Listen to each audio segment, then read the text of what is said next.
4.3, Mobile Urban Park Initiative Study. So from Public Works, staff of Public Works is here to present that. Can I have a motion to approve the agenda as amended? Who was it, sorry? The two of us. Thanks, guys. Declarations of interest. Members of the committee, are there any declarations of interest? Seeing none. Members of the committee, are there any questions in respect to the previous minutes, and may I have a motion to approve them?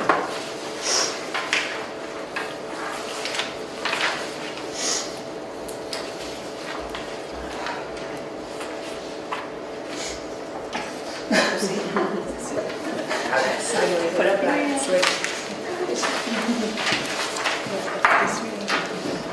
Did we go to, did we start with you? Good morning, I'm Will Barton from BIA, and as far as I'm concerned, I'm done. We had our last event, no, I'm not done now.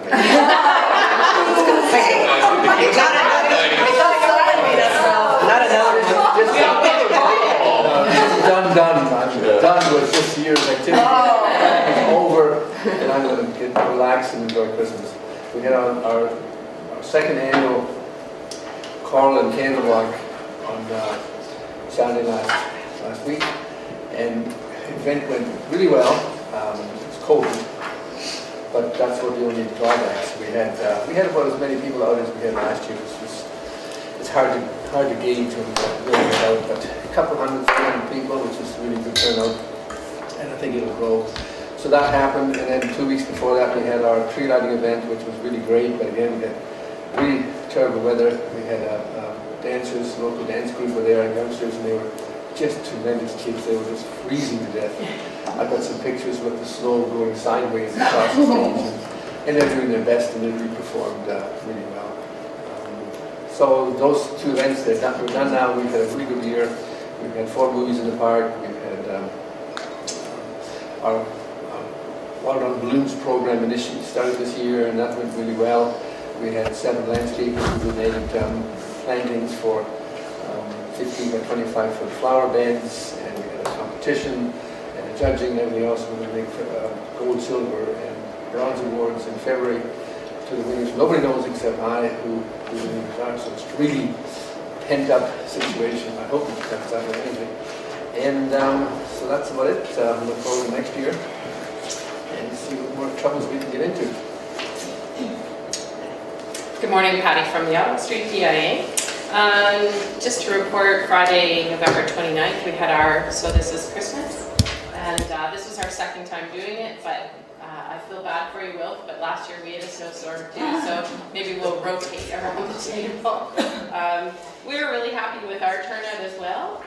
Normally, folks can't shop on West Street on a Friday evening for the most part. My businesses don't stay open, so it was a nice opportunity, and it always looks nice to be sort of all decked out for the season, and I think people enjoyed the opportunity and the atmosphere, so I would say that was a success. We do have, actually that night, we had 3 businesses open and do their grand opening. So I'm happy to announce we have a store called The Edit, which is actually owned by a girl who does a really fantastic blog called My Edit Blog. She has American followers. She's finally opened a store, so we're happy to have the MC and her group. We also have a store called The Refinery. They've done a mural on the side of the building, and it's quite lovely. They also do sort of vintage, retro, some new, some vintage clothing. We have a store called Pura Vida, who the owner is from Tuscany, and a lot of Italian import products, and he has what I think might be the first olive oil tasting bar, which is kind of cool inside the store. And this week we have our bakers who came from the Ottawa Street Farmers Market called Sinfully Sweet. They're opening on the street. They've taken the storefront. So it's really cool that the market has been sort of an incubator for a small business, and they've had quite a following, and so we're excited to be having them. I have had a lot of people ask me if I could publish the date for So Hungry, so I will do that. Friday, May the 2nd is the date for So Hungry for 2014, so that all of you who are asking can now stop. And we will be publishing our calendar of events. In a admitted shameless self-promotion for our farmers market, who sometimes doesn't always get all the glory, but I will try today to change that. Our farmers market is open all year. So they are out there in January and February and March. They're there Saturdays from 7 till 3. What I brought before me is actually a small bit of a sort of a fundraiser for the market. So this is a cookbook that's been written by Lynn Orbruzlo. She's a local chef. She spent 2 years traveling Ontario, the fields of Ontario, the farms of Ontario. She highlights some of the great sort of farm experience that you can have throughout the province and talks about the local food effort in Ontario. So the book is called The Ontario Table. For any of you wishing a last-minute Christmas gift, I have 4 copies with me today. They're $10. So all the proceeds go to the farmers market. I see sold one, the auctioneer. So if any of you know somebody who would like a copy, I'd be happy to do that afterwards. So thank you for the opportunity to selflessly promote, shamelessly. That's it. Hi, I'm Kathy Druitt. I'm the Executive Director of the Downtown Hamilton Business Improvement Area. We participated in the Santa Claus Parade this year with an antique truck and had our board members and their children all participating in the parade. That was a lot of fun.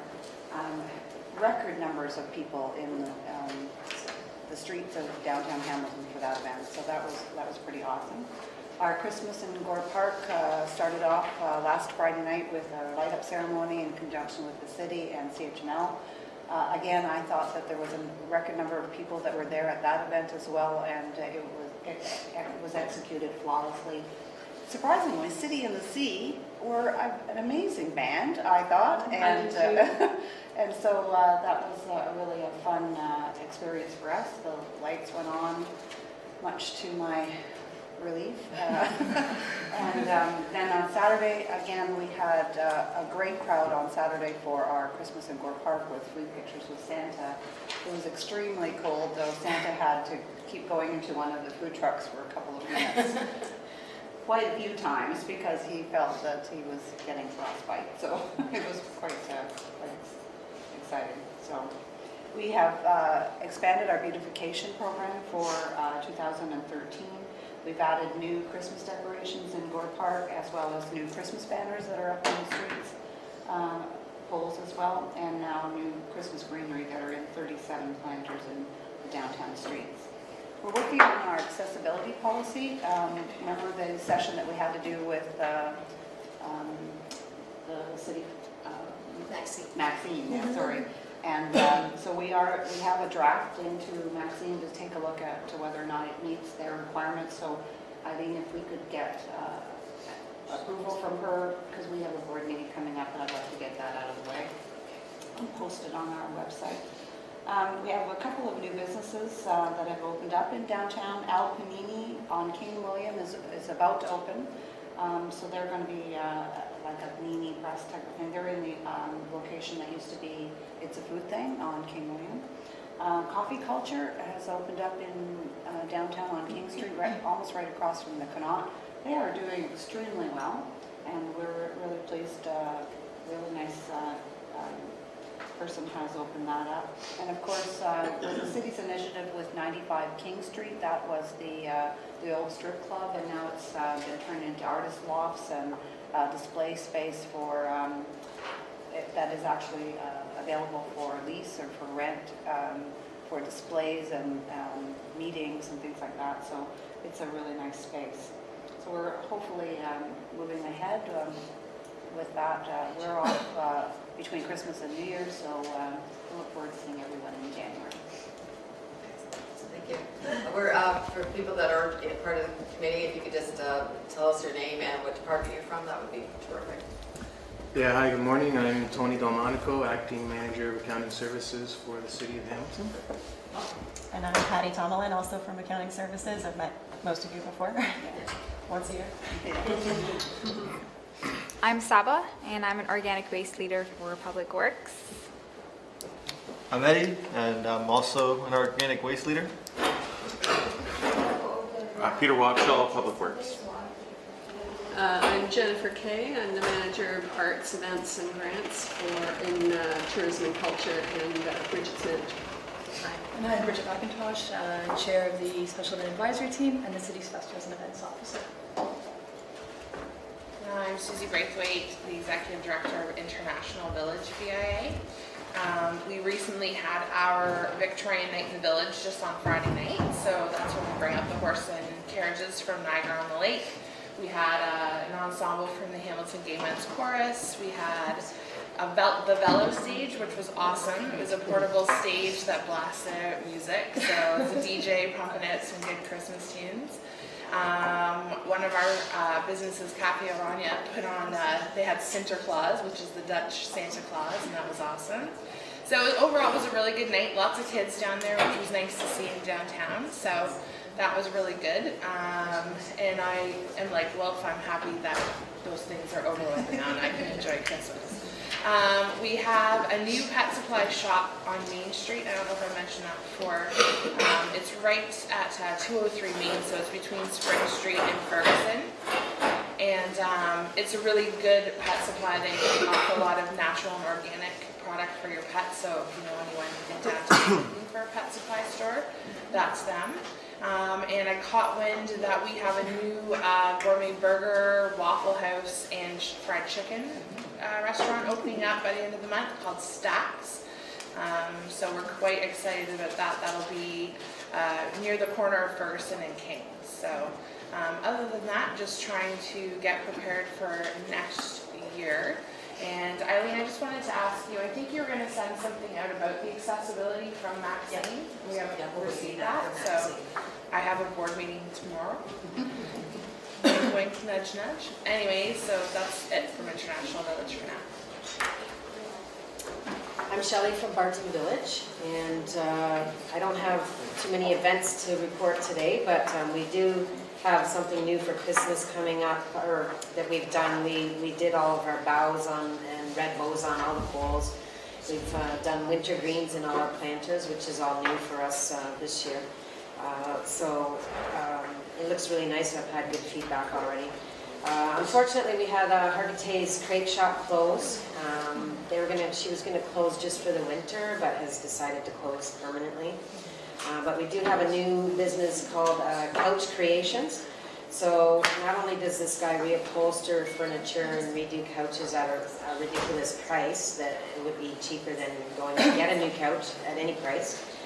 He also makes beautiful, huge cushions for dogs that look like it's a big cushion that came right off your couch. And they're only $30. And he also makes covers for air conditioners and barbecue covers that are guaranteed for 40 years. And they're $30 each. So some really cool features on the street that I need to start promoting for him. We're very excited. The buzz is really getting going for La Luna Express that's opening up in the village, and it's a really good sign that things are have momentum on the street in the area of the hospital anyway. And our last meeting, we're not meeting again until the new year, but at our last meeting we have approved funds from 2014 to begin adding accessibility signage and features in our BIA in our attempt as part of our strategic plan to become one of the most accessible neighborhoods and business districts in Ontario. So that's very exciting, and it's just the very beginning.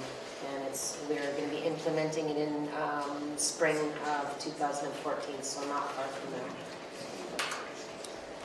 That's it. Just before I start, where is that Couch Creations? Yeah. Sounds like a really interesting store. I've got some older furniture that would be. Yeah, he does do couches and redoes them all like for a price of like $350. So if even students or someone doesn't have enough to go get a new couch, whatever they have, he'll redo it for like $350. 627 Barton Street. He is down between Birch and Sherman.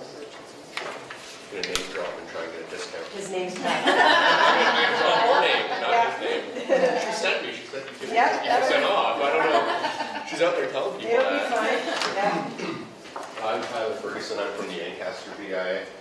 Just a few things. We had our annual tree lighting ceremony last week. It was if you've never been to it, it's really nice, in the small town, really well attended by people all over Ancaster. This year they had introduced fireworks into the entire thing as well, which was really nice. All the kids seemed to really enjoy themselves. Other than that, much like Kathy and Susie, we've been working on the accessibility stuff, but we were kind of waiting for a lead from the city, so I'll second her nudge with on helping us out with that, and that's about it. It's business as usual moving forward, and it's looking good. So Tony, you came in. Wow, the last shortest, okay. Last week we made an open house on the street with Hurricane Bunny Ryan. That was very successful, even though the weather was very cold. But Santa Claus, Mrs. Claus walked the street, plus Carol is here. And this weekend, on Saturday, we are having a play at Santa's Big Sleep, and it's going to be held at Stanley Baptist Church. And we are working together with the Northern Light Theater Company and City Kids. So it's a nice event for anybody who has kids, grandkids, bring them over. It should be very, very nice. Darlene Millstone does BIA. Again, we'd like to thank the city for the additional help for the greenery or Christmas decorations. That's always appreciated. I think, it's pretty well the same as last month. Infants for Christmas is alive and well. I've heard Christmas carolers going up and down the street on Saturday and Sunday afternoons. Santa Claus is always a big kid walking up and down the street. It's, on Saturday and Sunday, it's the horse and buggy rides. It's very quaint. It's very nice. The greenery looks fantastic. Our new wreaths look amazing as well. So we're all set for Christmas, and it's never looked prettier. So if you haven't visited us, stop in. What's the cost of the horse and buggy ride? It's free. It is? Yeah, it's all free. And where did you get the wreaths this year? We got them from plastic displays. Yeah, they completely took them down to the wire and completely rebuilt them, and they really look nice. So I'm very pleased with plastic displays. They've always done a very good job for us. Okay. So moving right along, presentations. I'd like to have Bridget speak. I have a quick handout that I just want to distribute that includes some information to just wrap up some of the information that we previously discussed during the meeting. Yeah, that'd be great. And I was hoping that we could go through them together so that we can address questions as we go through it. So let's let those alone.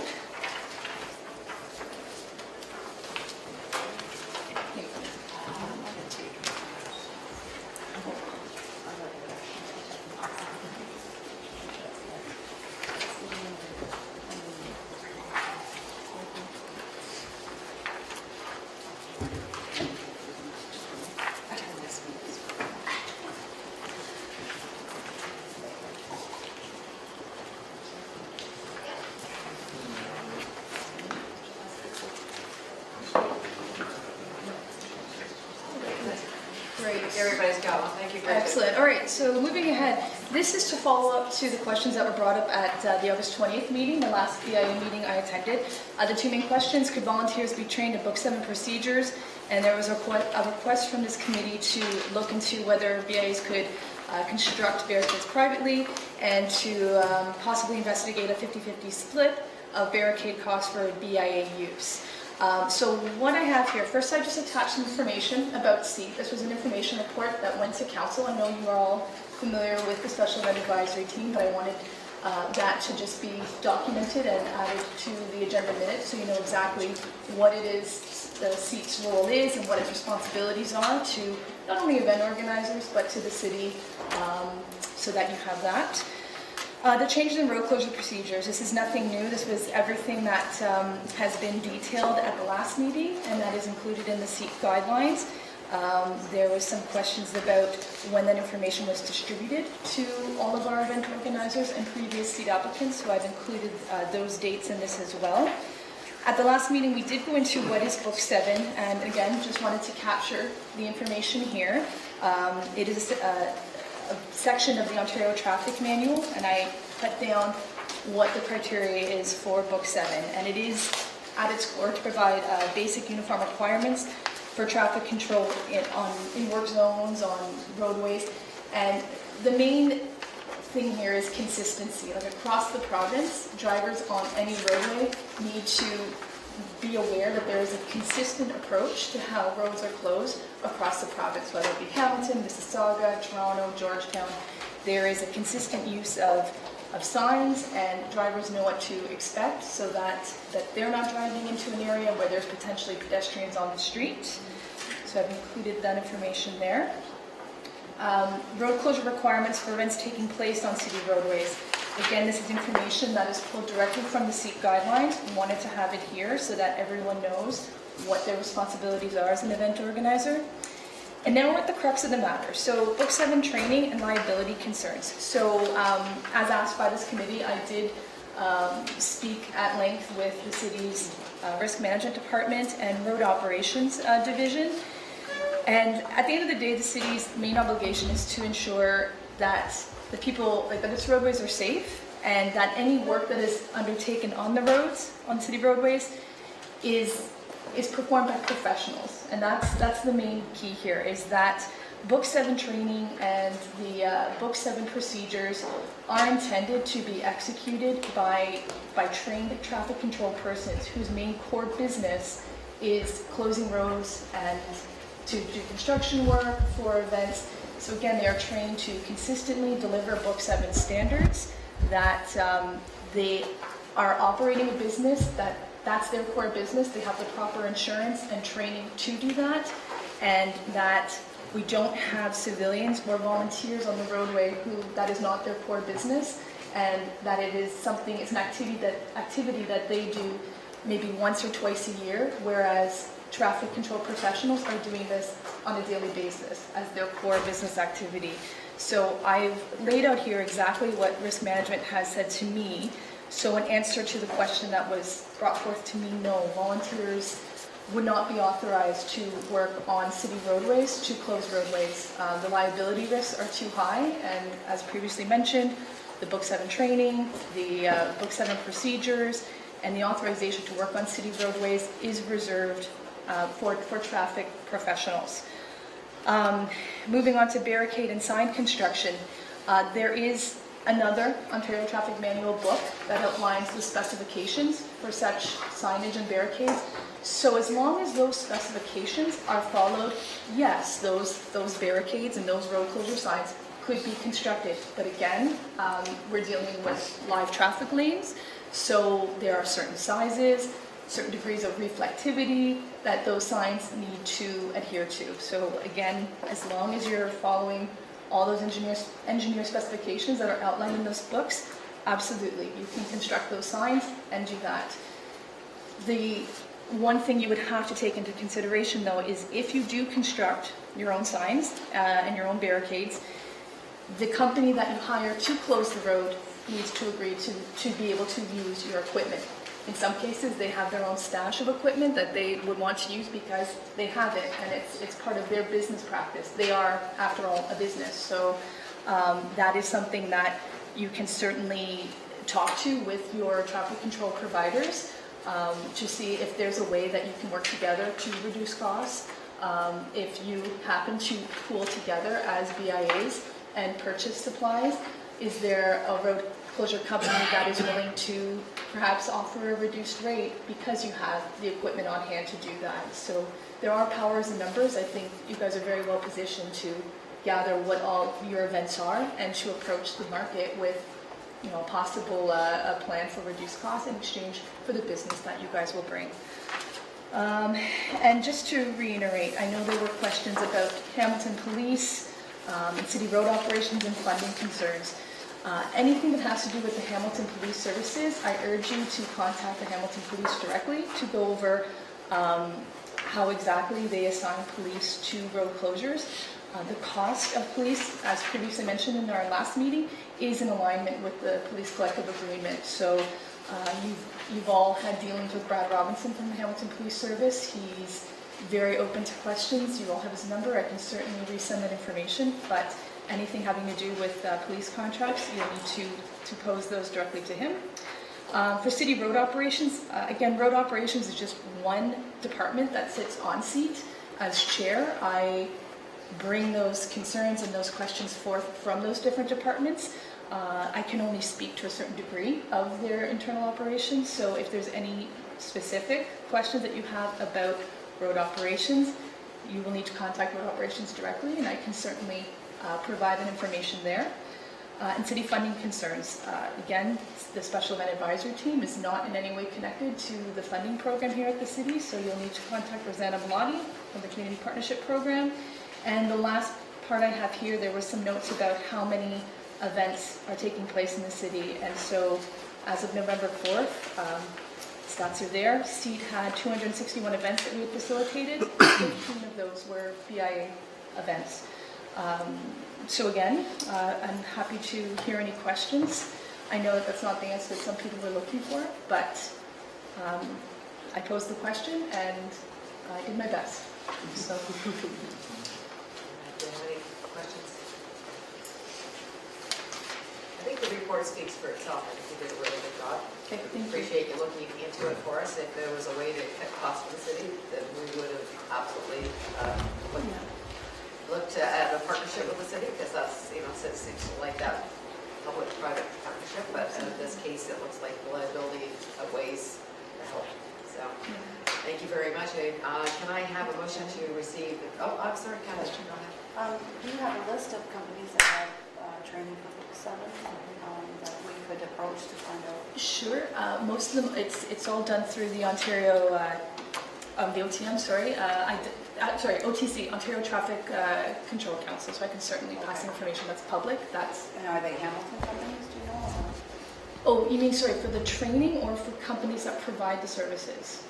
Well, you're saying that we can't train our volunteers. You can't, that's right. So we have to find companies that will close our streets for us. We certainly have that list. Okay, Now, so- again, the city can't endorse a particular company, but we've looked at all the companies that have done business with the city and what we've seen elsewhere to provide a list as a resource. Okay. But we don't endorse any So is particular that on the company. city's website?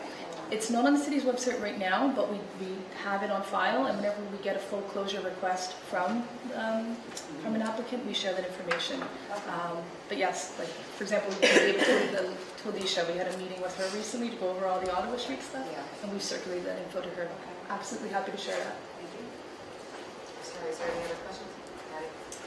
Thank you, Bridget, for bringing this back. I think you're right in saying it's perhaps not what everybody wanted to hear, but we understand that your hands are tied.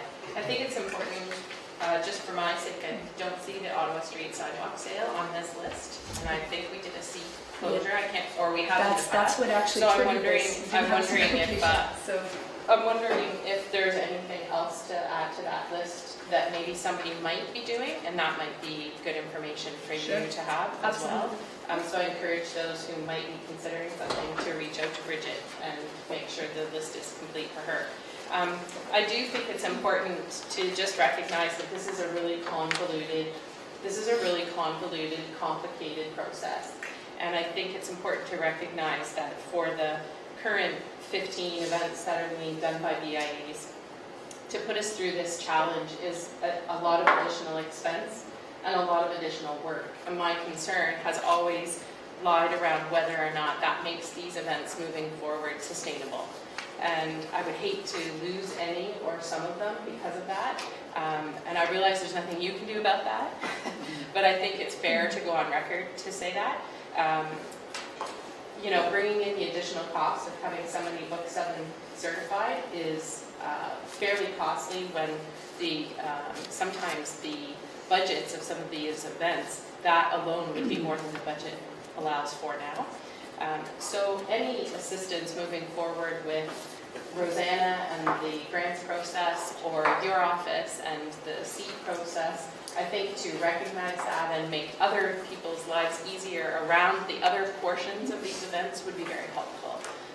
So I would just sort of ask for continued work between the events office and ourselves, which has always been Bridget, and you've done a fantastic job. But we realize that this is bigger than you. So I think to be continued. This has been a discussion since I've been at this table. I know this is not yet 4 out of 1 to the 4. So this has been a long time. It's not going to be fixed today. We get that. But, you know, I think that the 15 events that are citywide that are run out of this group is important to recognize the contribution that we're making, the contribution that our boards are making, and the BIA members themselves are making to make sure that there's fun and interesting things to do all over this city. But this does not make life easier. That's all. Thank you.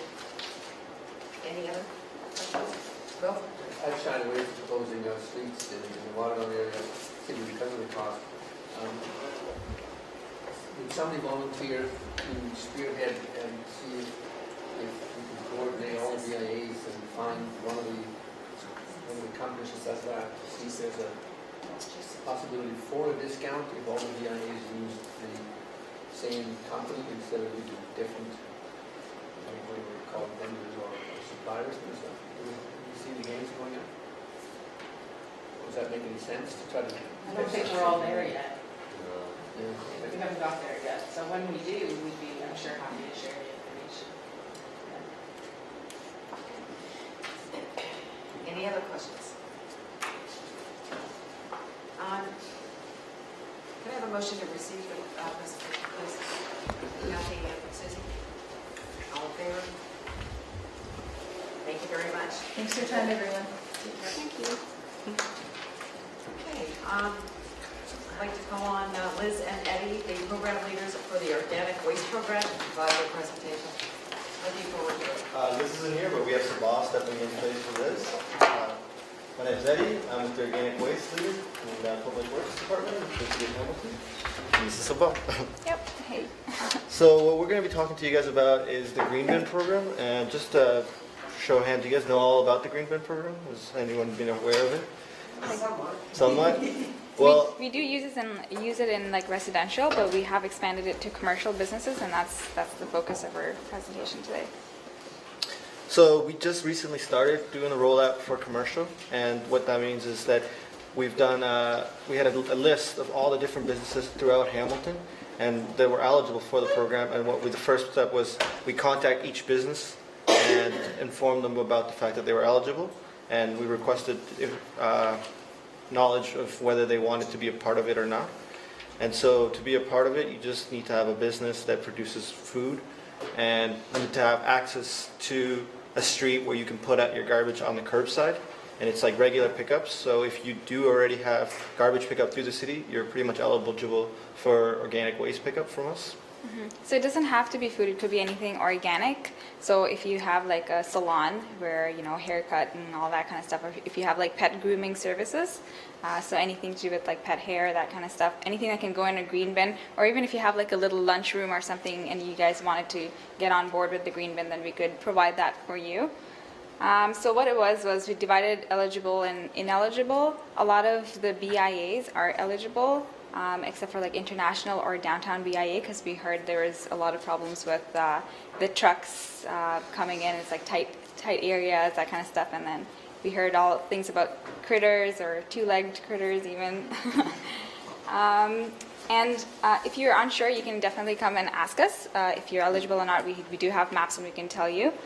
It is a free service that we are providing to all the businesses. So if you are paying for your garbage right now or recycling or anything, you can get on board and ask us how. Our first step was to go out to the businesses, and we dropped off sorry cards. These sorry cards had our contact information, so a lot of businesses, they have different hours. We found that it wasn't always 8:30 to 4:30, the times that we usually work. So with the sorry card, they'd have our contact information. They'd call us back and tell us if they're interested in joining the program or not. And then we'd go back and deliver the bins to them, put them on our route list.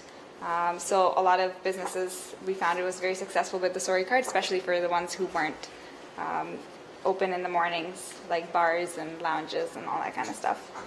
We also had a booklet in our package just talking about some updates from the Green Bin program. What goes in it, what doesn't go in it. A lot of people were like, oh, if we have synthetic hair, does that count as organic? Because a lot of salons have kind of extensions and all those things. So it is.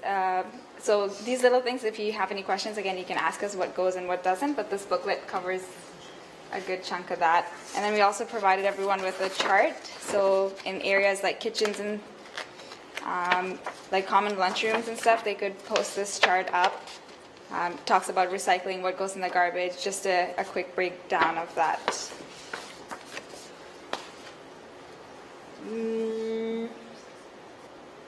Yeah, we do have a massive spreadsheet, and we usually look at the eligible and ineligible ones. The ineligible ones were usually chains, so things like McDonald's, Subways, those kind of things, like the bigger corporate commercial programs.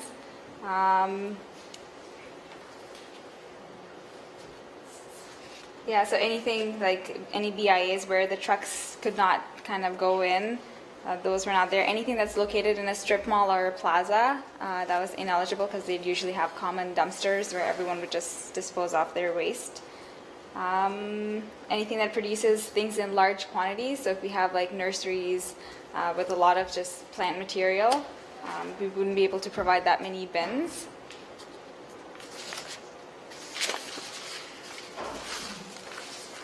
Floral shops and stuff like that. Flower shops are eligible. The only issue that we found as well was in regards to contamination. So with that, we're trying to spread more awareness and education. So we have a lot of pamphlets, and we're recommending people check out the city website. So we don't want, because a lot of times what was occurring was that people are getting the green bins and then they're not being collected, and that creates a big problem because then they have backlog of green bins, and that affects their customers coming in. They complain about the smell and the fact of storage. So in order to avoid that, we're trying to emphasize education and making sure that people know what goes into the bins, and so that they don't get rejected.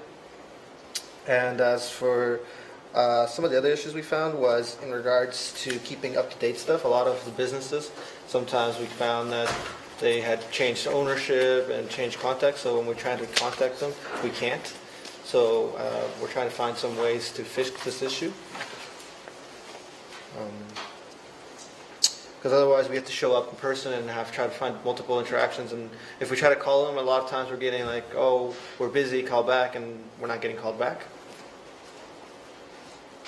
Yep, just to update you guys a little bit on the stats for the whole rollout. This did start in August of this year, and we are pretty much coming to an end, so we're just wrapping a couple things up and hope to be done before the end of December.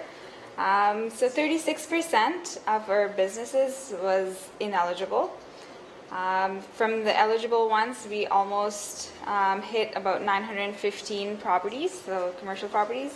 And we went to each and every one of them personally, so we would go and explain to them the program, so we make sure that they are on board 100%. So we delivered 36% of the businesses we delivered the green cards to out of all the eligible ones that we've been to. And we were unable to contact 11% even after we left the sorry cards and then would call them and leave messages. So we're trying to still get those 11% if they want to get on board or not, as long as we know that. 14% of the businesses were uncooperative and unsupportive of the green card program. 6% of the businesses were in a questionable location. And what we do with this list is we send it to our waste management customer service. They usually take a look at it because they might have private collection or kind of like if they're on the truck route or not. We send it to them, and then they let us know if we can go ahead and provide them with green bins or not. So we do work hand in hand. So that's the updated stats until yesterday. We do have some suggestions going forward with the commercial program. The biggest one was, of course, constantly updating our database again. A lot of people, even if we go on the road, we make sure to come back to the office and have everything updated, so then the next person looking at it doesn't go to or call the business again. So we're very, very efficient with that. And another big thing that we're going to be working on right now is having a commercial page on our city's website.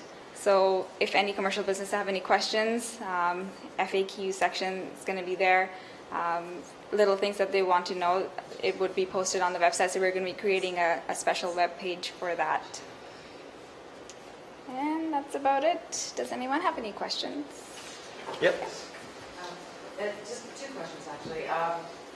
If the business, and there's multiple businesses businesses that, like restaurants that could use 2 or 3. Is there a limit to what the city will give one individual business? As of right now, there is no official policy to the limit of how many green bins there are. They're actually working on that. So right now, if a business requests it, we can pretty much give them a law. Okay. And the second is when, quite often they get banged up, they need to be taken away. How does the business get rid of it? Does the city pick it up? One that's not usable anymore, and do they replace it? If the bin is damaged, Yes. we call the city and we will replace it free of cost. However, if it goes missing and stuff, the policy is technically in place that you're supposed to pay $25 for replacement fee, where if you don't bring it in, because we want to have, like, it costs $25 for the bins. But if you can prove that it's broken, then we replace it free of charge. Like if it's something that the collectors, if they placed it improperly or something like that and it breaks, you do replace it for free. Yeah. There is a $25 cost, we say usually if it's lost, just because we didn't want businesses to take it and use it for personal use, that kind of stuff. A lot of people just come and say, oh, I lost it, and then there wouldn't be any way to prove it, but usually we're lenient with that, so we're not too strict. But also another thing that we encourage is that people make sure that they meet the weight requirement, because a lot of times when bins are being broken, it's because they're too heavy. So the maximum weight for the bins is 50 pounds. And we also have different size bins, something we draw along some examples. We have the large bin, which is the one we usually hand out for businesses and for commercial, but we also have a knee-high for businesses that are not producing as much waste. Or don't have space, so we can get the knee-high ones. Actually, the knee-high ones would do a lot of households. That I don't use my large one as much because, like one small amount in a large bin. Well, that's a recently one. Like, we don't have that many yet. Like, it's still rolling out for those ones. And we also have kitchen catchers, which is something that we have for businesses when they're using them inside. We also have them for their home. Those are usually given for apartment buildings and stuff. But what they're given is you can store it and then take it out to the bigger bins. Can I just make a comment? I actually have 2 of those that I keep in my house. One under the kitchen sink and one in the bathroom. And I actually did a tour, Tony and I went on a tour a couple of weeks ago of all the waste management facility, and after that day I said that I think every resident of the city should have to do that tour so that they get an idea of what goes where for starters in the containers, because I know I was putting things in the wrong place. But it's just absolutely unbelievable to me the amount of garbage that is going to the landfill that shouldn't be, because people just don't care. They can't be bothered with the green bin. And I've actually got to the point where with the coffee cups, I keep one on my desk. So if I peel an orange at work, I put my orange peel in it, I bring the cup home, and I put it in my green bin at home. Because our office doesn't have the capability of doing green bins, which is something we need to talk to waste management about, but because we know they do it in some offices. Just not ours. Practice what you preach. Good morning, thank you. Thanks for your presentation. Some of my restaurants on Ottawa Street have been green binning for some time. We do find that, just as a heads up in the wintertime, freezing is actually a huge issue, especially if storage of those containers is outside. So your department has been very helpful in going and talking about how to pack those green bins properly in order to avoid the freezing. Because I know they lift them up onto the truck and they're also heavy.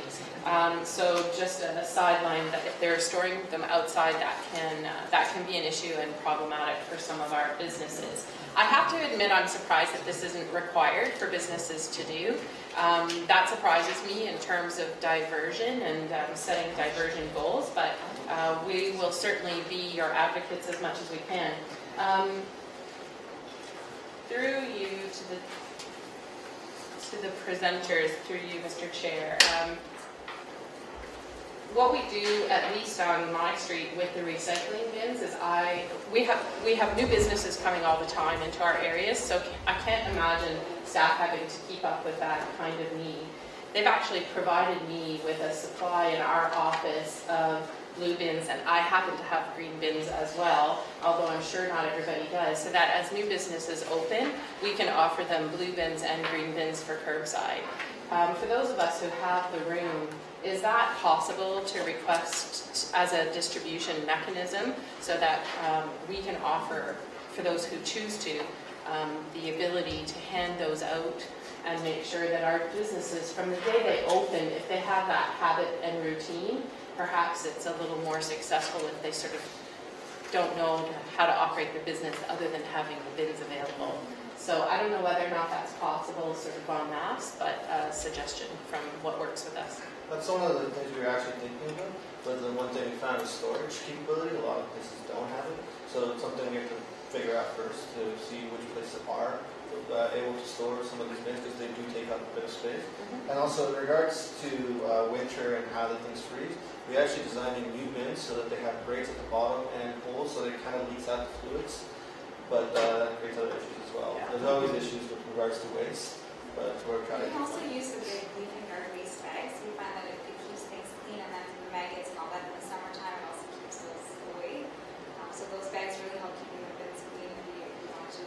I think staff suggested they use cardboard, broken boxes, because there's an insulative power to that. So, and I also think that in this particular case, they're doing more than one pickup a week to accommodate somebody who's got a fairly high need. So, anyway, I just wondered whether a supply of bins from the city that can be issued to the BIA might be something worth considering.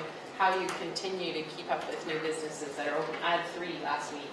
I can't imagine It is a taking good that suggestion, chance. but when we roll out our program, what we do is we take down the serial numbers for all the bins have different serial numbers. Mine won't be on your list because I've had them for 2 years. Yeah. So usually what happens is technically when we write down the serial numbers, we track it. So when someone says their bin got stolen and someone else has a bin, then we can see how far that bin traveled, kind of thing, right? I know we don't have the means to do that and stuff, but that was the intention of having and recording the serial numbers to begin with. But then we just realized so many bins that we give out, and it's so hard to track all that, right? But if you give it to your businesses, then we would like to know which business has which bins and how many they have, just so it's easier for collectors. So you may think, oh, 2 bins will be fine for this business, but we would need to know that information. So I think instead of restoring the bins, if you just give us a quick call, we're always willing to help you. So we can come out and provide the bins for you right away. Usually we try to do it within a week, so if some business said that they're interested, we would go within that week and have it delivered, and they would be surprised, oh, it's this quick. So, I mean, we have the facilities, we have the manpower to do that, and I think it would save you a lot of time if you just give us a quick call, we'll be able to do that for you. I know, Shelley, that in my office we put it out in the newsletter and website, and my office actually, I personally drop off the bins. That's all new requests in the ward, businesses and otherwise. So it's an additional service that's being provided. I know Councillor Collins does a lot of that as well. I don't know about the other councillors. I know that we actually personally deliver the bins on request.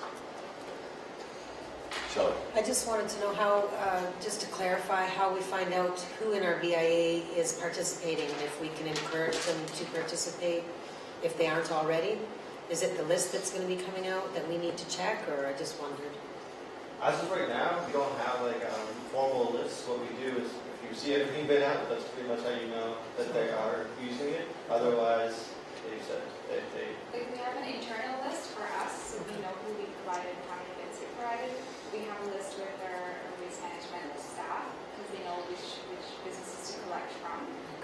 But for the public, we don't. If you can give me your contact information, I could probably say like which BIA. Barton Village. Okay, I can probably look into it and then kind of tell you exactly which businesses we gave it to. If that helps you out for sure. Thank you. Kathy? Do you have business cards or anything that you could distribute to them? Can you repeat your names, because it doesn't match up with what's on my list here. Yeah, so I'm Sabat. Sabat? Yeah. And I'm Eddie Enriquez. And I am actually replacing her list, so Liz should be on that list. We could give you a story card. Okay. And we'll write down our contact information. Okay, any further questions? Seeing none, any motion to receive the presentation? Moved by Patty, second by Tyler. Tyler. All those in favor? Opposed, carried. Thank you very much for the presentation. I would now call on Leela Todd, landscape architectural design in the Public Works Department, to provide her presentation with respect to the mobile urban park initiative study.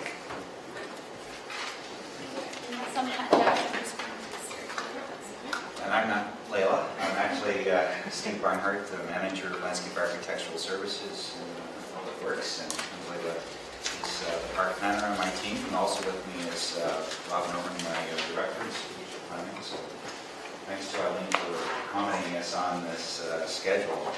I'm really here to share a request. We received direction from council to investigate the concept of mobile urban parks. Just go to the first slide.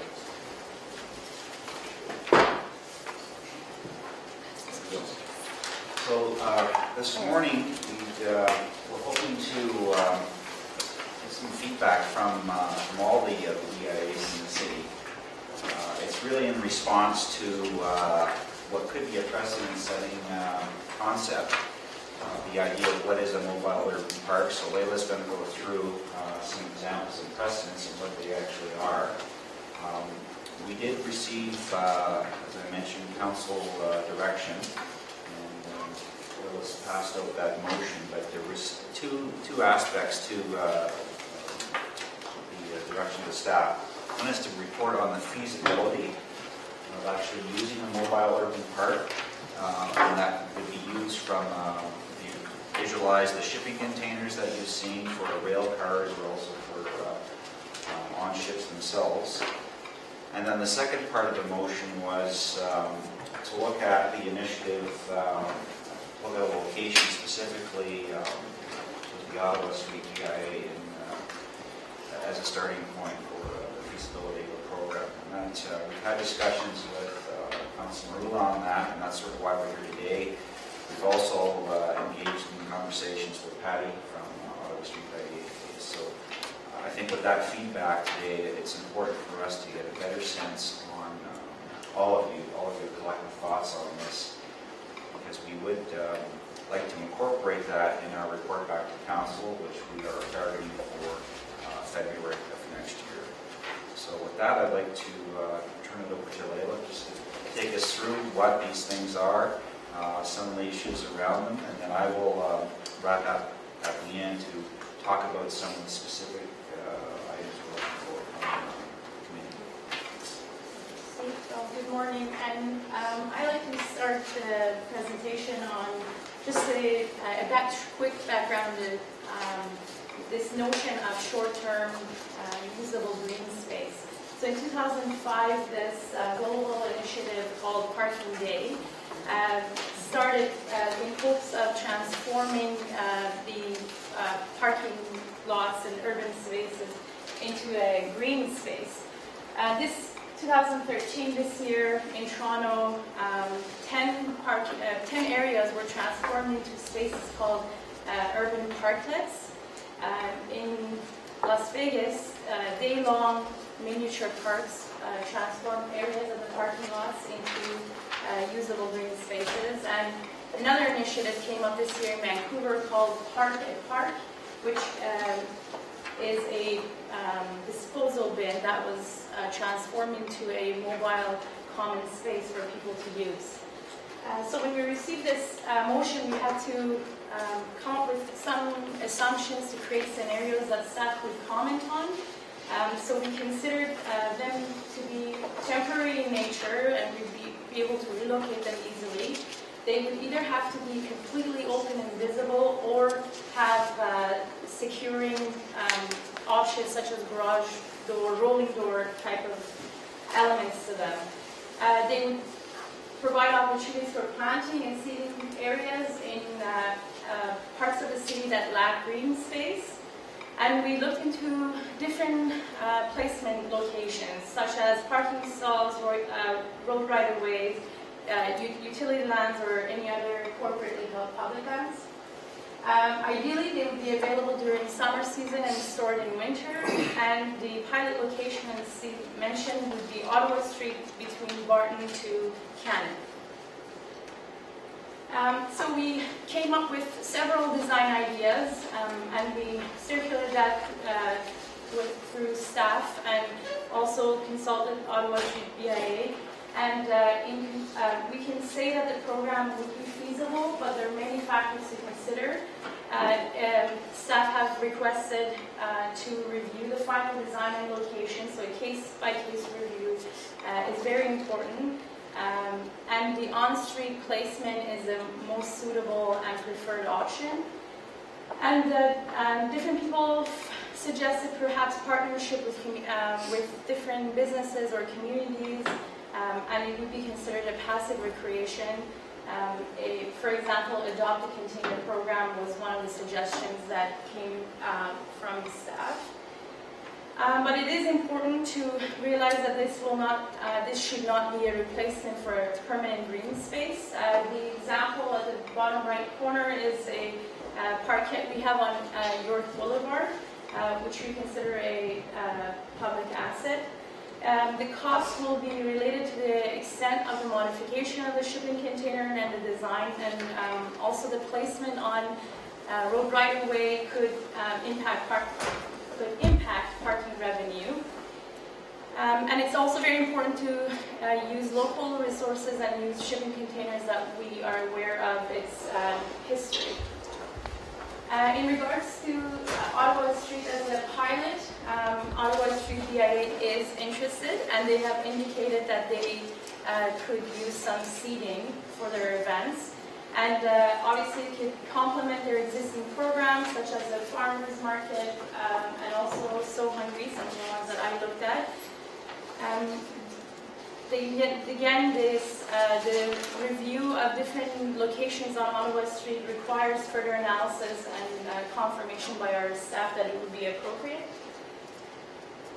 Other things to consider, the HSR 41 that's highly utilized, and being aware of the bus stop areas and not encroaching on them. And also another thing to consider is whether the steel shipping container look would add to the greening of Ottawa Street or not, as not all options may do that. So we looked at two precedents, one in the City of Montreal in the Plateau District on St. Laurent Boulevard.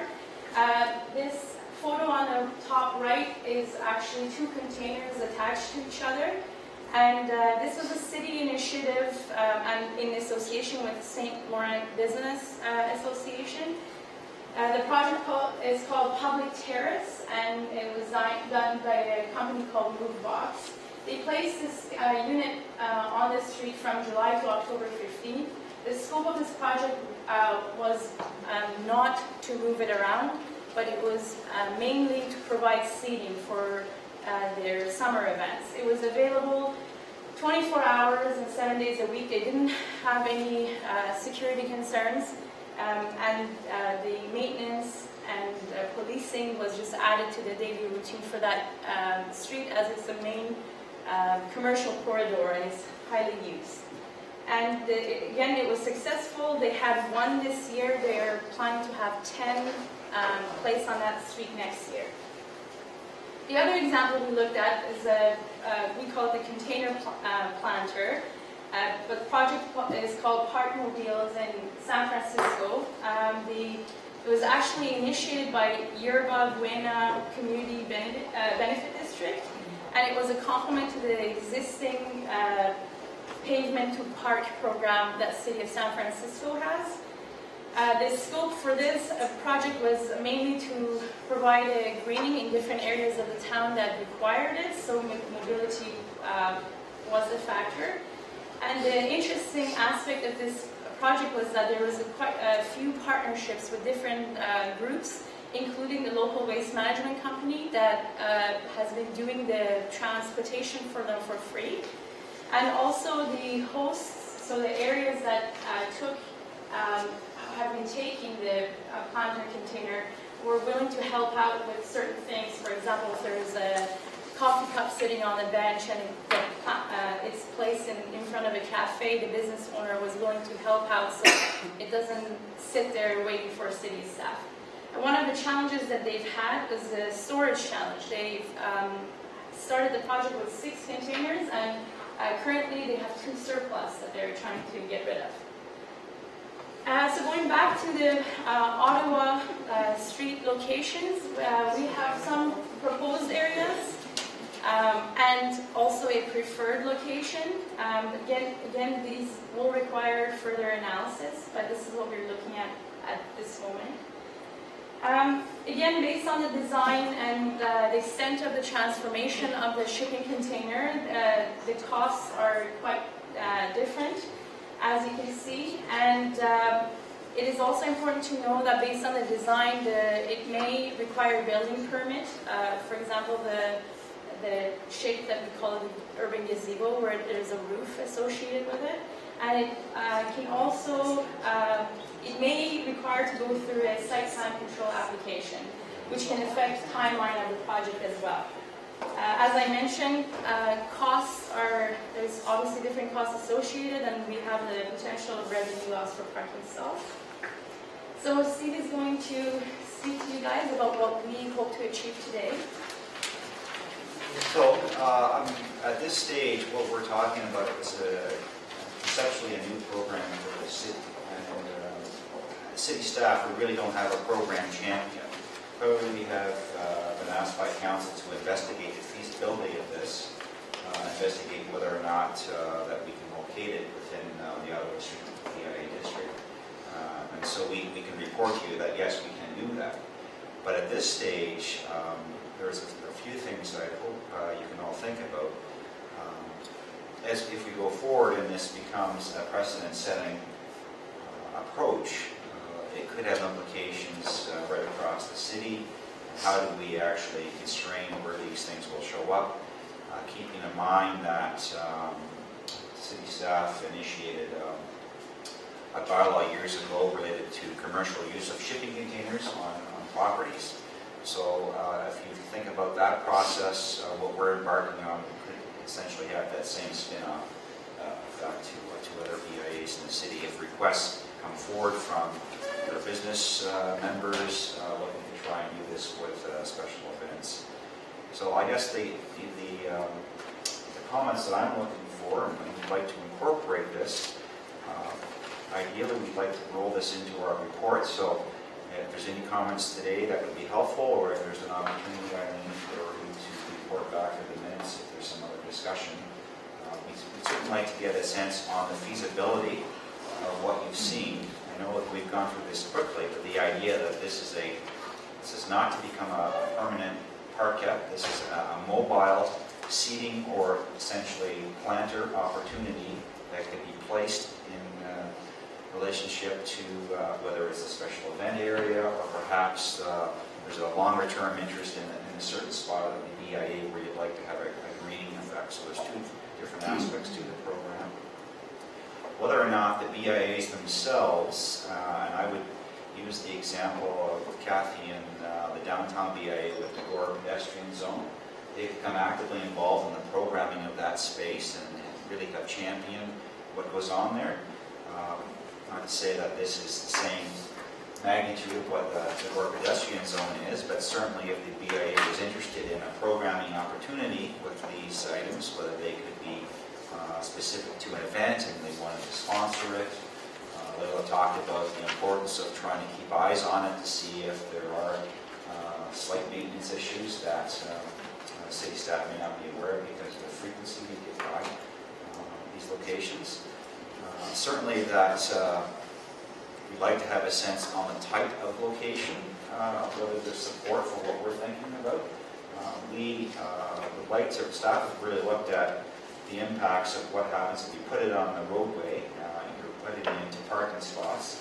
It's not only about the loss of the parking spots, but it's about what are you going to block, right? So if there's a business with a smaller scale storefront, they likely won't want a shipping container in front of their storefront. We are recommending what Leila had shown was sort of at the intersection areas where there is a larger road allowance, and in the case of the Ottawa Street, there's a spot right beside. Is the daylight corner?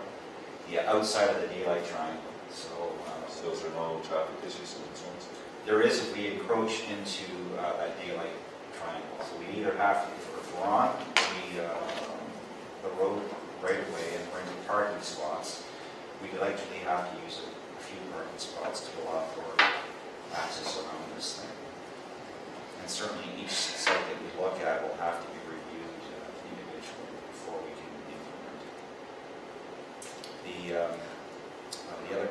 Essentially the other item is really related to the hosting of these things. Right now, as I mentioned, it's not a program in the city. It could become a program in the city.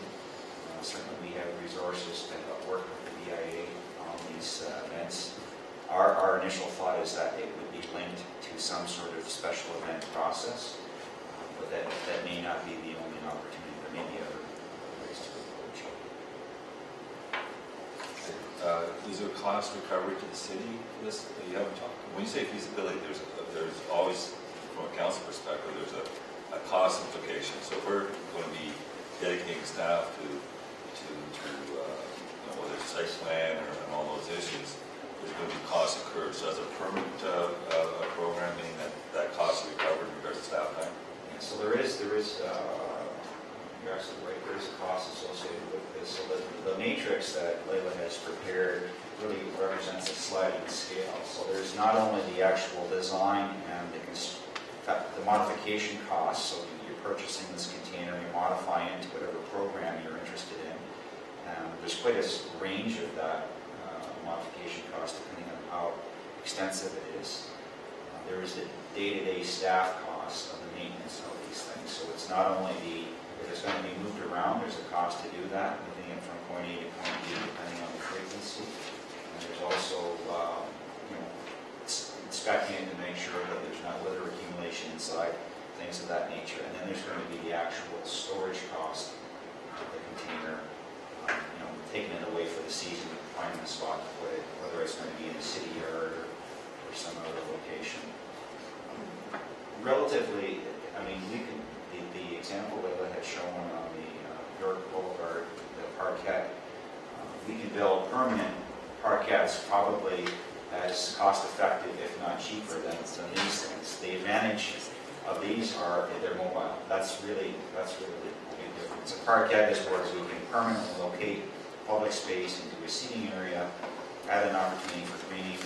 I don't think that should be considered the same as what we're offering here, which is something that's mobile and temporary in nature. Sorry. Yes, sir. Question. Yeah, about the Cost recovery.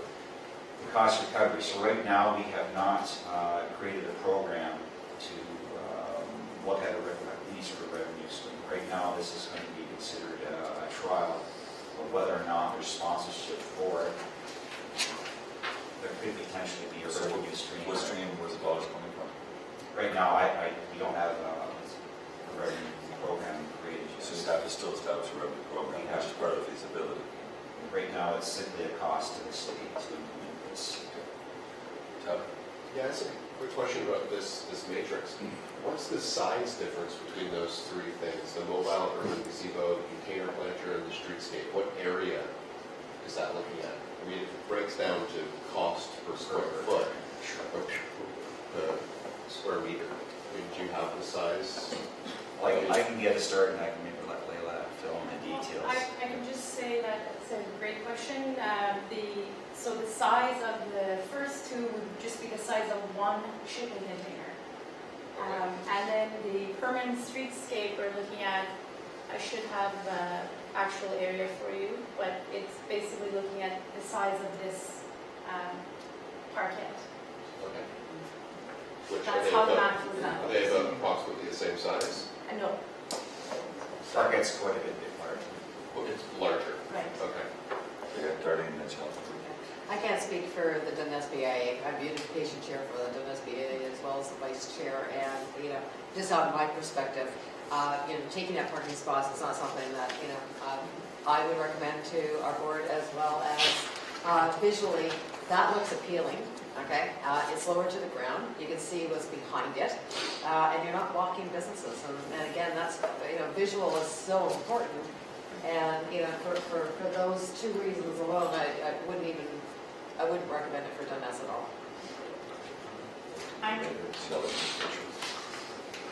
I just want to clarify, is this a Sam Marula initiative, or is it city council, and will it be forced upon BIAs, or will we have a choice? Because I personally would like, I'm positive when it comes to new innovations. I'm not sure personally that the city needs this at this time.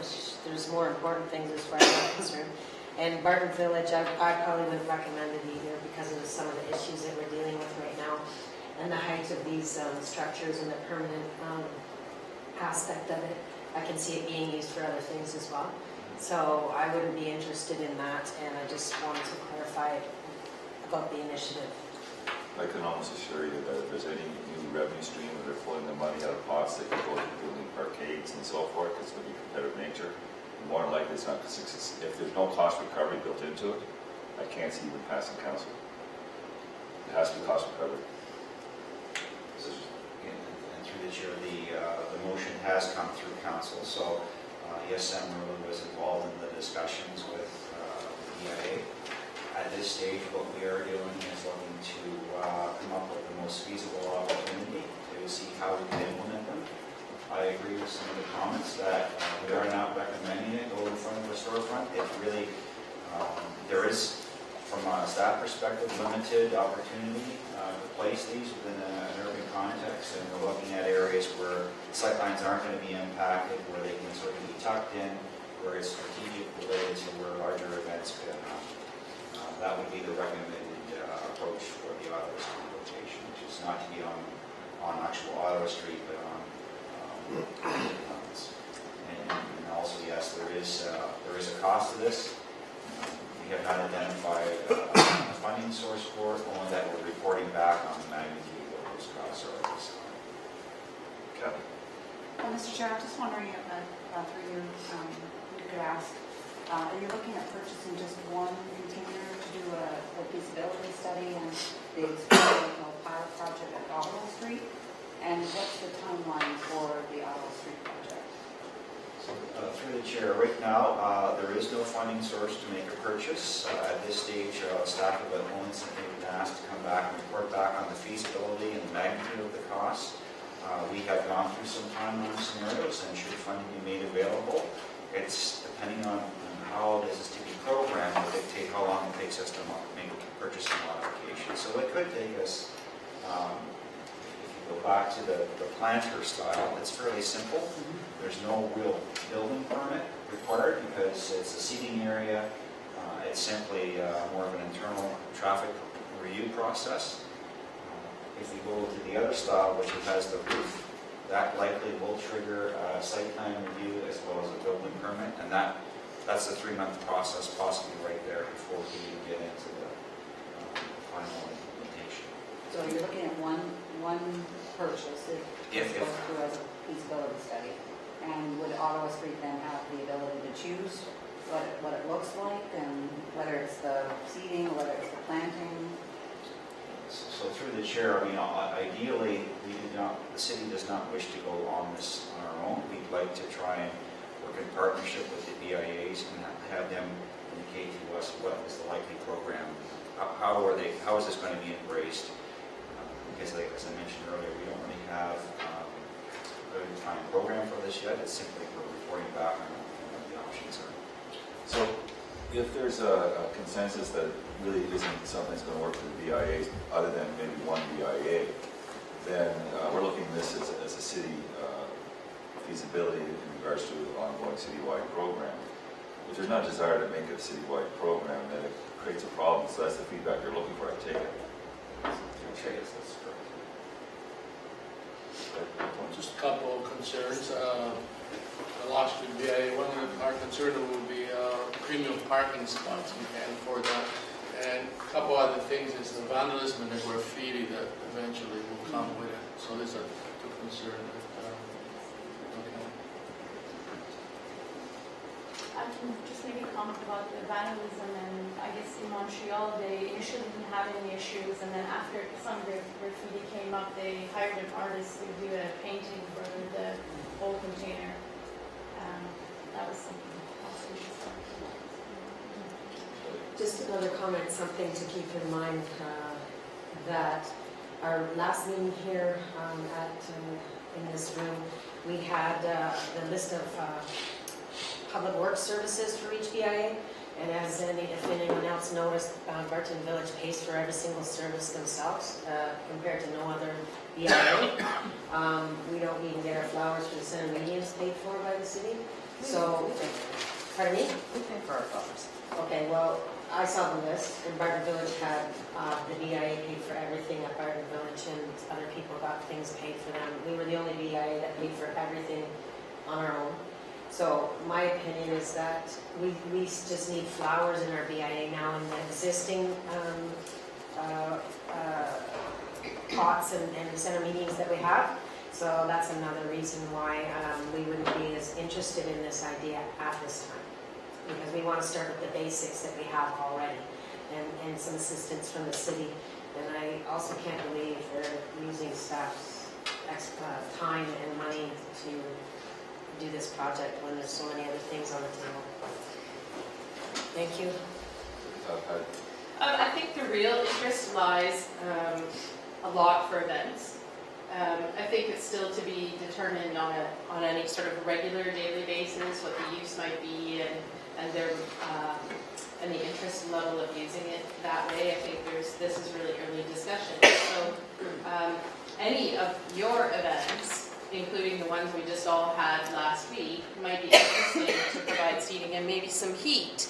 You know, maybe there's other opportunities. So I think that you know, asking questions and understanding how we can be a bit innovative is not a bad thing. I'm certainly supportive of asking questions and moving forward in that regard.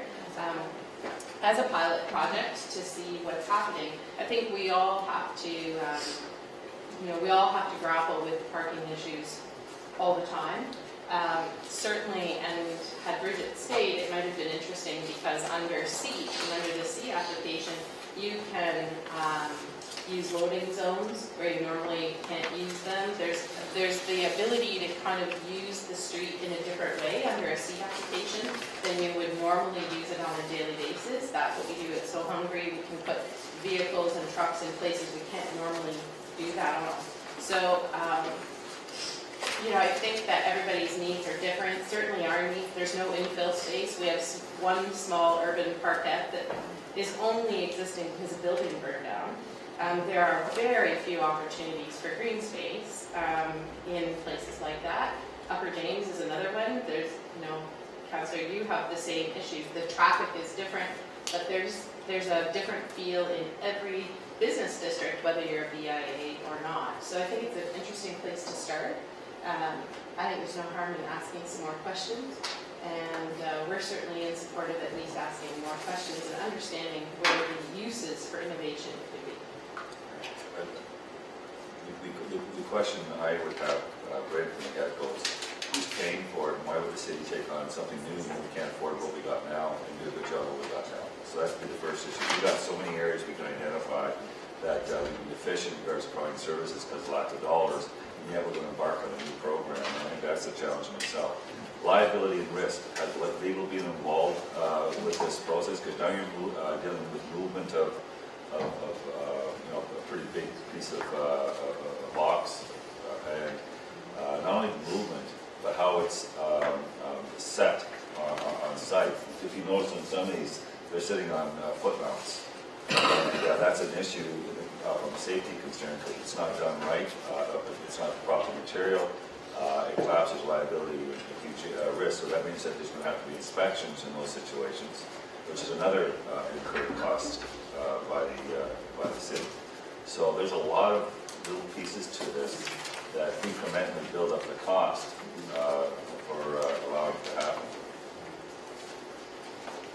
Through Jerry, yes, we did risk and legal have been involved in the consultations, and we've got a list of feedback on a lot of different issues around the type of permitting process. Some of the points mentioned regarding the inspection pass over. There's quite a program that from an implementation point of view that is associated with this. Hence the large range in costs. We have to entertain things like electrical hookup, for instance, the overhead heat. We're into fairly elaborate modification.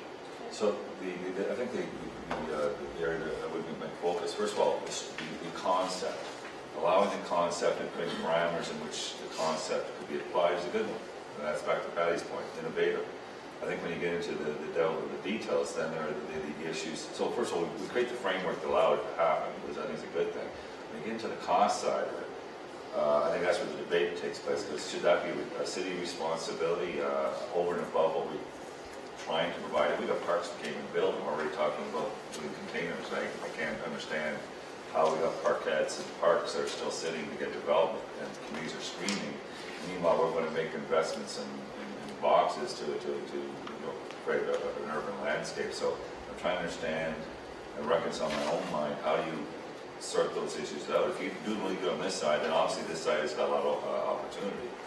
Now, it doesn't mean you don't do it. I'm just saying, why would the city be the champion behind it? I think we provide the framework, but at the end of the day, it's the independent organizations and so forth that should take the responsibility, because we start merging ourselves in that, and you know you're going to have a huge group of residents and constituents coming up saying, hang on a sec, my parkette, my park, and my swing set for my children has been played. And you know, we've had this discussion, that we've had many parks that are lagging way behind.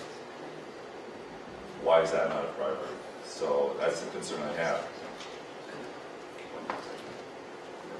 I was just gonna say, I think it's a great, almost long-term goal, like when things are up and going. I would rather like to see, I've been having traveled quite a bit. I've seen these structured use as kiosks for florists and things like that, and I think those would almost be a better fit for the BIA standpoint, as opposed to seating or outside, additional gardens to what some of us already have. I think it's a hard mix. I know in my area, I don't see how this would work. We already have 2 parks, which is great, but I would be open to discussing things like, a kiosk of an additional commercial. So rather it's a florist, you go to Europe and there's these things all over the place, and they are florists, and they light the area and they keep things going 24/7. And I think in our areas, that may be a better option to look at, as opposed to just an additional seating or parking area. Have you looked at whether compete with food trucks as well in regards to space and location? We haven't compared them, but when I was actually going to mention that at City of Toronto, they have another project where they use the shipping containers for an ethnic food display, I guess, and they do sell, they use it for commercial purposes. But their impact on the food trucks, we have not looked at that. I know you guys have it for your. I can see there's competing for space, and I got to think that when you start putting these up, the food trucks are, hang on, you give us this, provide us this opportunity for us, and now we got to compete for the very little space that is available to park a truck and seek business. So to me, it may become a challenge in regards to those locations as it pertains to the viability of the truck industry, food truck industry, on the long term. Councilor Whitehead, Chair, I thought that we need to clarify the cost matrix here, your operation and maintenance cost. Am I correct that that's a seasonal cost then, Steve? Annual cost? Just to clarify that to the committee. Thank you. Does that include storage costs?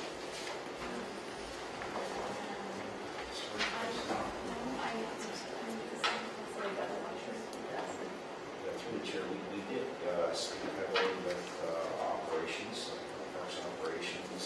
That is an issue that's the flag, whether or not we can accommodate. We could probably accommodate 1 in 20 yards. If the program started to actually take off and we have a lot of them, then that may be a cost. Well, the capacity, I just put up $95,000 for a consultant report to look at our yards, our usage, and then streamline our usage so we can create surplus yards. We've got yards, for example, that we're renting out for $1 a year, and it's not being utilized and can be developed and providing annualized taxes to this community. So clearly, we're doing a yards rationalization study to optimize the yards that we have in regards to the performers and the locations. So I'm trying to understand how something like this would provide added pressure with no revenue. something that we're trying to go the other way and ensuring that what yards we have, it's purely for operational purposes, and those that are not are actually producing revenue. So this is completely contrary to that whole concept. Mr. Chair, I'd just like to comment that I think I'd like to see the pilot project go forward, just to see what it would look like and what some of the other examples and possibilities could be there. Who's paying for it? Okay, because I think that if the pilot project were successful, there would be opportunities like that seating thing, for instance. There could be opportunities for event organizers, those 153 event organizers, could possibly look at a cost recovery to the city if that seating arrangement or whatever the structure might be, whether it's vendor spaces or whatever, could be paid for through the special event side of things. Maybe it's $500 per use or whatever it might be, right? So I'd like to see the pilot project move forward and just see what the potential might look like, not just on Ottawa Street, but what are some of the other options that could be, those containers could look like. And I'd be interested in knowing what the commercial bylaw for shipping container use would be, because actually I have a need for storage for my BIA, and I'm wondering if something like that might be useful. So I'd be interested in supporting a motion to move forward with the feasibility study. Any further discussion? Well, I think it's interesting. I think we need to put the framework, no question about it. I think it's innovative. The question is, should we city,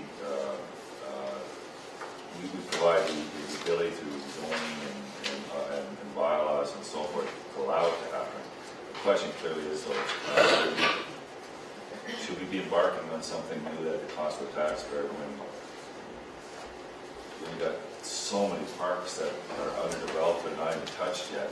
How do you rationalize that? I don't get how you rationalize that. I had a park for 10, 15 years. No children played. The kids were growing up by the time, and that's a big complaint we get at council. Kids already grown up by the time we actually put the swing set. So I'm trying to understand, with the very little capital we have, how do you address that issue? I think that's going to be competing interest. Okay, so at this point, those that believe the pilot program is worthwhile pursuing, could you just put your hands up? You got two. So there you go.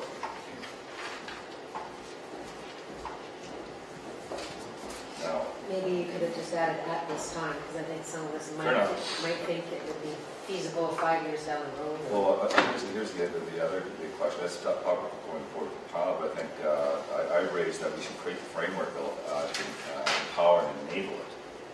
I think that's a good approach, because we are looking for innovation from the private sector, the community. So I think the next question is who will support at least the city embarking on putting the framework in place to enable the urban landscape architectural approach. Just put your hands up if you support that. 3. It's not overwhelming. Thank you.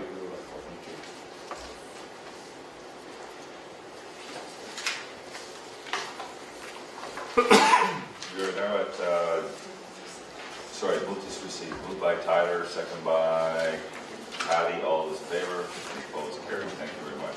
Now, could I suggest, this was just a straw vote, but at the end of the day, this was the first, as I understand the presentation. In fairness, you should probably go back to your boards and bring the information back to the boards, and then we'll try it again with the straw vote because these are representatives of many organizations, but if their board hasn't been educated on what the proposal is, it's very difficult. This is just sort of a gut feel, but I think we need to get a better feel from what the board decisions are, and then we'll come back and provide that information for you. Is that fair enough? At the January meeting. So I asked, and we send that to the board, the ones that are here, to go to the boards, bring that presentation package, and so we'll keep it on alive, so it's not dead by stretch of I think in fairness, we should bounce off, each of you should be bouncing off your boards to see if the board is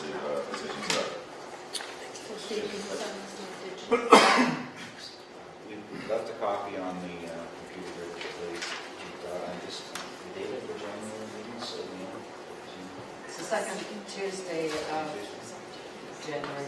Yeah, because it's the first time everyone's hearing it. I think there's a bit of shell shock here right now, but I think moving forward, further consultation might be more questions coming out, but I think at the end of the day, they need to go back to the boards with it as well and then get the feedback. Mila, do you want to leave your cards? And I suppose if any of the boards, if any of the BIAs had questions, to directly speak with yourself? Yeah, that'd be great. Okay, so coming back with just, so what are we looking for? What questions are we asking for us to come back with answers? Support the feasibility study. Just the study at this point, like, for the project? We have The pilot project. we've identified on the last slide. So Okay. the items that we're interested in. Okay, right there, yeah. Sure. Perfect. Hang on, I just want to bounce this off. Where is that slide? I don't know if you're gonna-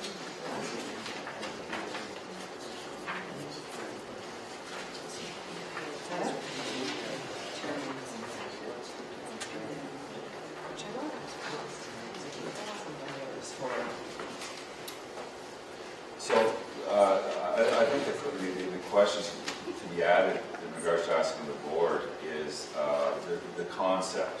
Should the city embark on providing the parameters and the, what's the word I'm looking for, the approval process to empower this type of program? Yes or no? I think that's the first one. So that's the generic piece that will build us the tools for BIAs and organizations to be allowed to do it. The second piece is the pilot, should we institute a pilot program on Auto Street? And then look at the results of that.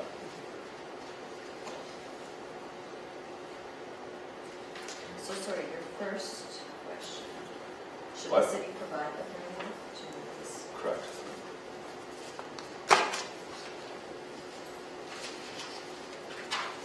For example, if it's an overwhelming comes back and it's not overwhelming, but the majority come back and say, we're really not interested in going forward with this at this time, then you have to report that back to council. But this project is not just for BIAs, it's for the whole city, right? So maybe other people are interested in the BIAs or not. Well, I don't know if there's other organizations.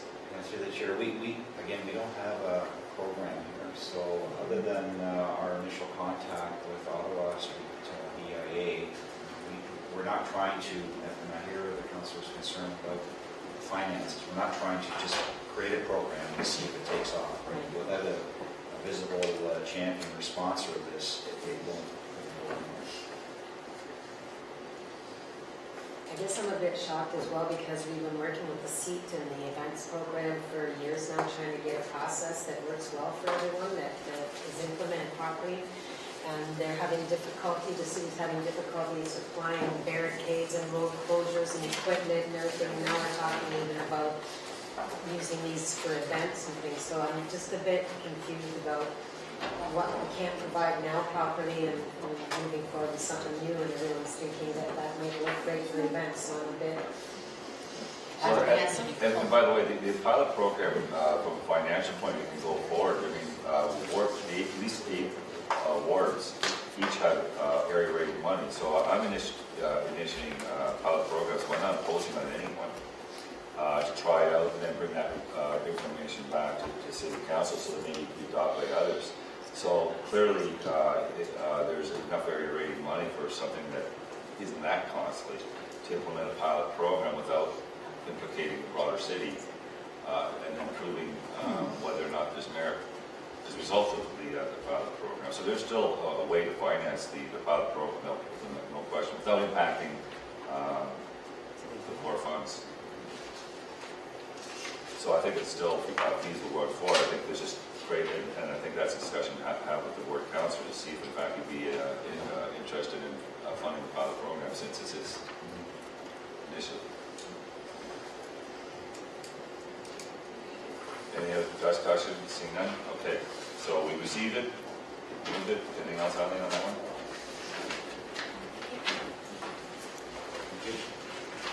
Thank you. We're at new business. That again.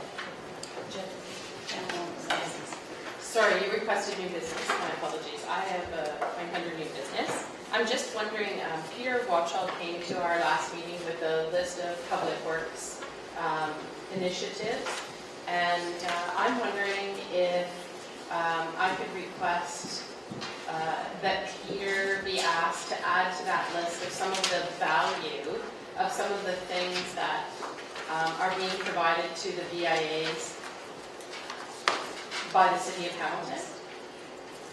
So I know that he was looking at costs to the BIAs, but I'm wondering if he could look also towards my board has requested the value of some of the goods that are being provided to the BIAs under the public works structure, whether that could be added to the list, and then the request about when that new report might come back to the table. So that was my idea.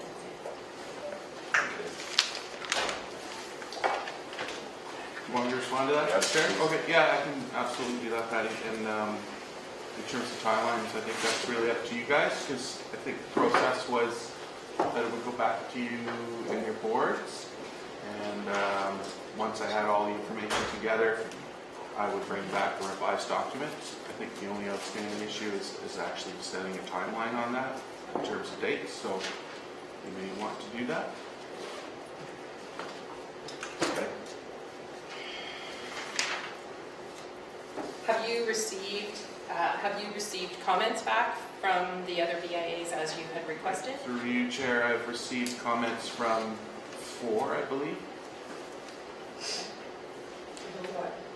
So I guess my request is that Peter be asked to come back, if it's the January meeting where we have time to do that, that would be great, with a new revised document, and if the format of that document could also reflect not just the cost to the BIAs, but the value of some of the in-kind services currently being offered. Is that a reasonable timeline? Actually, if I could probably come back with a, through your chair, with a revised document in January, if I do indeed receive more updates, so maybe I can, with Eileen, I can send out a reminder. It would probably be favorable to have till February to get the value of the services, because I could see that taking a little time, and it's mostly parks, who's, as you're well aware, very busy at this time of year. And we certainly want, you only said 4 main comments today. We 4. want to get closer to that 100% mark as practical. Yeah. Before our report comes forward. I can work with Eileen, I think, too. So can I suggest that we'll set a date, saying mid-January, everybody have to feedback in respect to his initial document, if there's anything to be added, give a deadline, and then from there, Peter could add the costing to it, and then come back in February, so that everybody's aware of the group's timelines. Thank you. Okay. So in general information, insurance for business improvement areas. Okay, so I've passed around, and everybody get a copy of a quote. That's for insurance that is here. I will be preparing an actual written report to be added in for January. I was waiting for information. But as it stands, I've reached out to risk management and legal staff, and I've been advised once again that BIAs are not shared under the city's general liability policy, as the city does not direct their day-to-day operations. So that's what's been said in the past. The BIAs need to carry their own policy of commercial general liability insurance to provide coverage for damages, bodily injury, property damage, etc., that are caused while engaged in activities of a member of the BIA. Okay, so while the Municipal Act does set out how the city BIA's board, there's a board of council. The board council does not run their day-to-day activities, so it is deemed by the insurance carrier that they could not be named on as an insured. And that's coming right from the insurance carrier as well as a risk management department. So, all the aspects, purchasing policies, and that would, all the procedures and policies of the city would have to be followed by the BIAs to be covered off. External parties such as volunteers who are acting for the city are considered to be insured under the city's policy, because they perform their duties under the direction and control of the city. They follow all policies and procedures of the city when they're acting in a volunteer capacity. So what did happen, what our risk management had suggested, we reached out to our insurance carrier asking them to provide something, a breakdown for costing. And this is the first quote that's come in. They're also seeking other quotes too, so I'm awaiting that information too. So this would be if collectively, or actually this particular quote, if it's just an individual BIA wanted to reach out to them and be insured through them, that was the quote that was provided.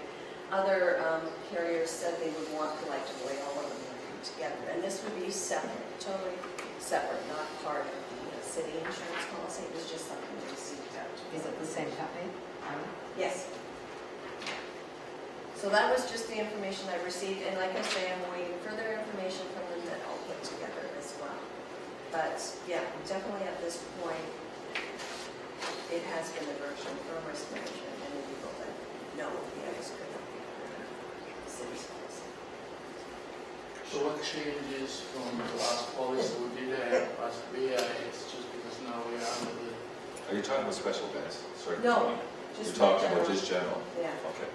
The special events. insurance that's Yes, required. we know that. But what changes our regular policies of all the BIAs we have, we had since covers nothing basically, so it's just... This would be your individual policy. This was just information we seeked out to get for you. Does every BIA have insurance? Yes, they do. Yeah. We're just, it's been asked, so if the insurance costs vary among each Oh, it's BIA. just to compare. Yeah, so this is just information for you if you want to reach out. As well as it was suggested to reach out to your own carrier now and ask them if, I don't know if they are looking to collectively work together to present to somebody, okay, we've got 13 BIAs in the city of Hamilton, we're all willing to go with one carrier if we're provided a good cost, but that would be something And that's that's a done. really good point, because we did that with the taxi industry, and what we found through cost of scale, based on per BI cost, if you go in collectively, 9 times out of 10, you're going to get a great discounted rate relative to what you can do on your own. That was suggested by our risk management as well. I got Darlene. Just to, Mr. Chair, the insurance, I really appreciate this because we all have insurance, but since we're now, not a BIA or we're not HABI anymore, but we're a committee of council, we asked, since we were a committee of council, could we be under the umbrella of the city, okay, which would save us all money, all right? I'm going to check with this amount because I think it's lower than what we're already doing, okay? Is there, how many more insurance companies have you asked for quotes? I've just gone through, This Pearson year. Dunn is reaching out, so they put it out to get feedback and such. And just to clarify, it's not because you're a committee of council here that this is strictly for your boards. Your Absolutely, BIA. absolutely, but that's why the whole process started, is because we were now a committee of council. Yeah. Well, I think the other role here at the table is that we want to optimize what we can for our BIA. So if you come back and say, look, is there a way that we can get almost like fleet insurance to lower the cost per BIA? I think we have the responsibility to try and facilitate that. So I don't think to see this as any difference. Sorry, what you are? Well, I just don't know if you were responding to. I just had a couple comments, but Okay, I'll let Bill go first. Yeah, I just changed insurance companies, Burlington organizations, this is last year, we are local to the BIA. Do we know who the carrier is for this policy? Because I was told when I made that Here's switch. what This is the broker. That's a writer. Because I went to cooperative and I was told that there was some mitigating things between who the actual carrier of insurance is, so that could be kind of complicated to reinsure. So do we know who the carrier is for this policy? I could inquire. But this number is not less than not paying because of It's less than some. Yeah, that number, I think you'll find from my experience in the nonprofit sector, is actually scalable to your revenues. because I noticed when I saw your budgets go through, you'll see that the more revenue you have, the more your insurance will be. It shouldn't be a factor, and they don't tell you it's a factor, but it is. Well, And the other thing, just very quick, we used to get sometimes like provincial or federal associated bodies. I know you guys are hosting the Ontario, right? Sometimes they actually have one or more insurance providers that offer excellent rates. So you might want to check with that. And we always, as practice, every 2 or 3 years.